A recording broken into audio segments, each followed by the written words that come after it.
علیکم برادران اهل اسلام.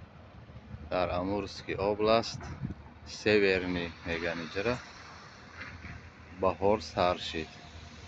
درخت‌ها سبز شده است، یعنی نه گل‌ها همه شکفته است. یعنی چی درخت باشه نمیدونم که مقصد اگر کسی که بشناسه این درخت بنویسه.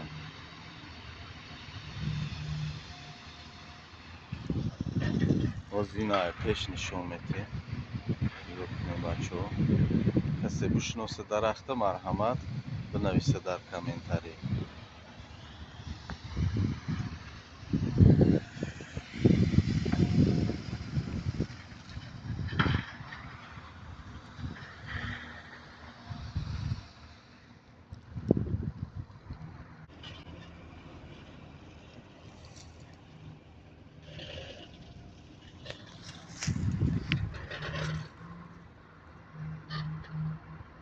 زنده و سربلند باشین مردمی عزیزم.